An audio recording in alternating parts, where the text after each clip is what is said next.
Selamat pagi semuanya. Bertemu lagi dengan Ibu dalam pembelajaran tema 1, Hidup Rukun, subtema 4, Hidup Rukun di Masyarakat, pembelajaran 1. Sebelum kita belajar, mari kita berdoa terlebih dahulu. Berdoa sesuai dengan agama masing-masing. Berdoa, mulai.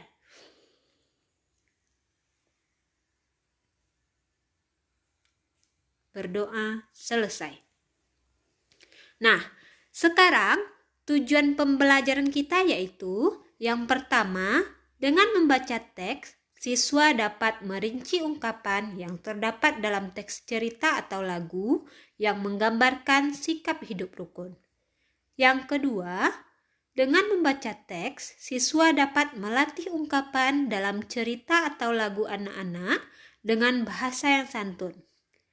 Yang ketiga, dengan mengamati gambar, siswa dapat mengidentifikasi pengolahan bahan alam dalam berkarya. Yang keempat, dengan bimbingan guru, siswa dapat membuat hiasan dari bahan alam. Yang kelima, dengan menjelaskan penjumlahan bilangan cacah sampai dengan 999, siswa dapat menyelesaikan penjumlahan dalam kehidupan sehari-hari. Yang keenam, dengan bimbingan guru, siswa dapat menyelesaikan masalah penjumlahan sampai dengan 999 dalam kehidupan sehari-hari. Nah, itulah tujuan pembelajaran kita pada pembelajaran ini. Nanti setelah belajar, anak-anak Ibu harapkan dapat memahami berbagai materi yang Ibu jelaskan nanti. Kita lanjut ya. Nah, sekarang perhatikan gambar yang Ibu tampilkan. Gambar manakah yang menunjukkan sikap hidup rukun? Gambar yang pertama atau gambar yang kedua? Coba perhatikan. Iya, benar. Gambar yang menunjukkan sikap hidup rukun yaitu gambar yang kedua. Kenapa? Karena gambar yang kedua itu masyarakatnya saling gotong royong membersihkan lingkungannya. Dia saling membantu bahu-membahu supaya lingkungannya bersih. Sedangkan pada gambar yang pertama, lingkungannya kotor dibiarkan saja. Tidak ada masyarakat yang saling membantu untuk membersihkan lingkungan. Oleh karena itu, yang menunjukkan sikap hidup rukun yaitu gambar yang kedua. Anak-anak Ibu yang menunjuk gambar yang kedua tadi berarti benar, bagus. Lanjut. Kemudian Ibu ada beberapa gambar lagi. Sekarang coba tentukan yang mana yang menunjukkan sikap hidup rukun di masyarakat. Kalau dia sikap rukun berarti dia harus saling membantu, bahu-membahu, tidak ada berkelahi. Yang mana kira-kira? Iya, gambar yang kedua dan gambar yang ketiga. Gambar yang kedua dia saling membantu membersihkan lingkungannya. Dan gambar yang ketiga, dia bermusyawarah dan mengemukakan pendapatnya dengan tertib. Sedangkan gambar yang pertama, ada orang yang kecelakaan, dia tidak mau membantu, acuh saja. Dan gambar yang keempat, lingkungannya kotor tetapi tidak ada dibersihkan dengan saling membantu. Kita lanjut.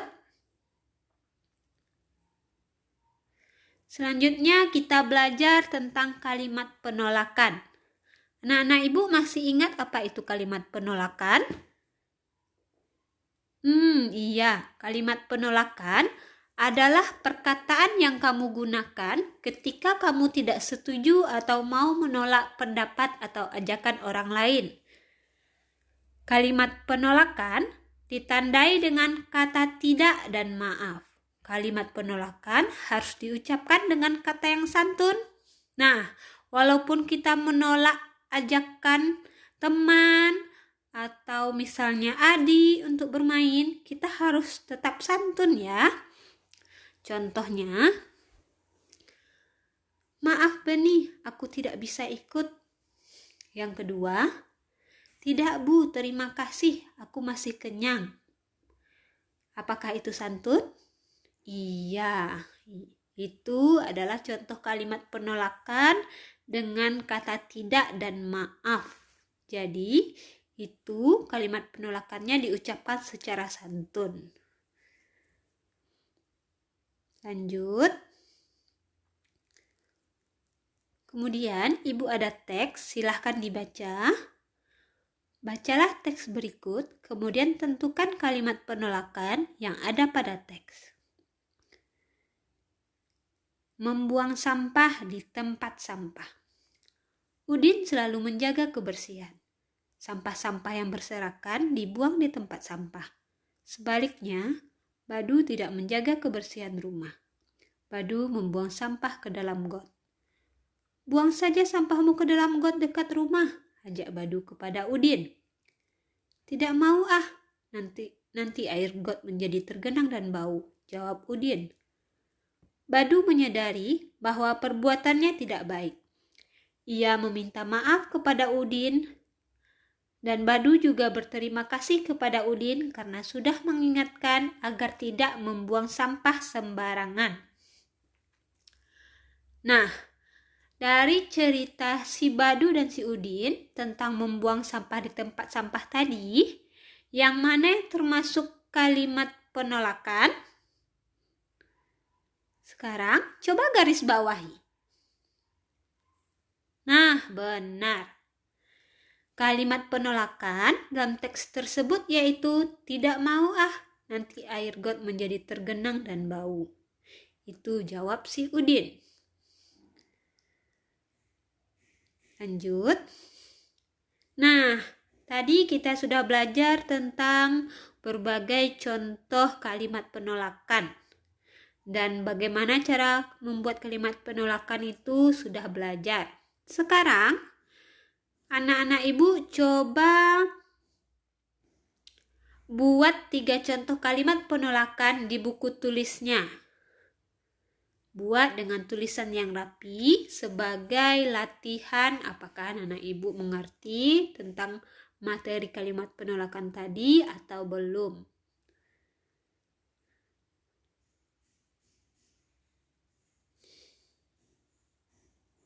Nah, sekarang kita sedikit lagi belajar tentang seni budaya dan prakarya. Sekarang kita amati teks yang ada di sini. Rumah Udin bersih dan nyaman. Udin, Edo, dan Siti membuat prakarya di rumah Edo. Mereka membuat prakarya dengan bahan yang berbeda. Pasangkan hasil karya dengan bahan dan peralatan yang sesuai.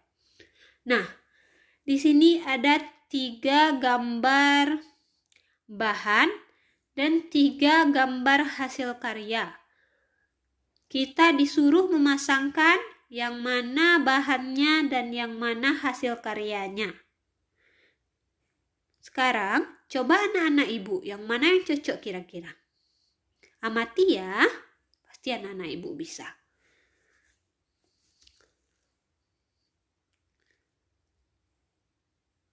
Nah, dari gambar tadi, itu merupakan bahan alam untuk membuat hiasan. Bahan alam itu dapat kita buat hiasan, berbagai hiasan. Masih ingat bahan alam itu apa? Bahan alam adalah semua bahan yang berasal dari alam. Bahan alam dapat digunakan sebagai bahan pembuat hiasan, seperti kolase atau mozaik. Contoh bahan alam yang bisa digunakan untuk hiasan adalah beras, biji kacang hijau, biji jagung, biji kacang merah, daun, ranting, kulit telur, kulit kerang, dan yang lainnya. Pasti anak-anak Ibu tahu. Apalagi kira-kira bahan yang berasal dari alam. Coba sebutkan nanti ya.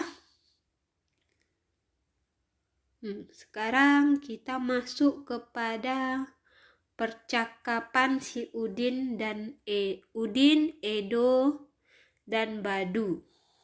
Mari kita baca percakapan ini terlebih dahulu. Guru akan menentukan siapa yang menjadi Udin, Badu, dan Edo. Udin, coba lihat, got menjadi bau dan kotor karena banyak sampah. Edo, wah iya, airnya juga tergenang. Bagaimana jika hari Minggu kita bergotong royong membersihkan got? Badu, membersihkan got? Aku tidak mau ah. Got kan kotor dan bau. Kemudian jawab si Edo, aku kurang setuju Din. Membersihkan got pekerjaan yang berat. Kita sebagai anak-anak belum bisa melakukannya. Kemudian Badu menjawab lagi, betul Din, sudah biarkan saja. Udin, tapi got yang tersumbat dapat menyebabkan banjir. Sampah akan menyumbat aliran air sehingga akan meluap ke jalan. Edo, bagaimana jika kita mengusulkan kepada Pak RT untuk mengajak seluruh warga bergotong royong? Kita bisa ikut membantu pekerjaan ringan, misalnya membuang sampah yang dikumpulkan. Aku setuju doh, kata Udin. Kemudian Badu berkata, aku juga setuju jika demikian. Aku juga bersalah karena membuang sampah ke dalam got.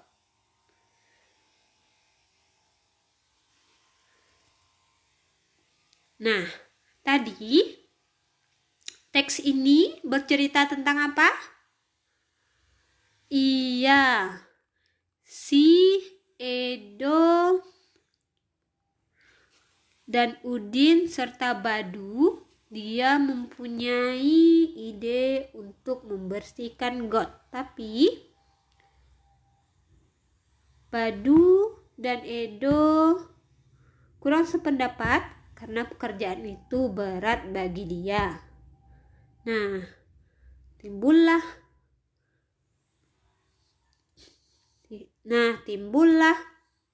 ide Edo untuk mengajak Pak RT dan seluruh warga yang lainnya. Dah, sampai di sini pembelajaran kita. Sebelum Ibu akhiri, mari kita berdoa lagi dan mengucapkan hamdalah. Terima kasih. Wassalamualaikum warahmatullahi wabarakatuh.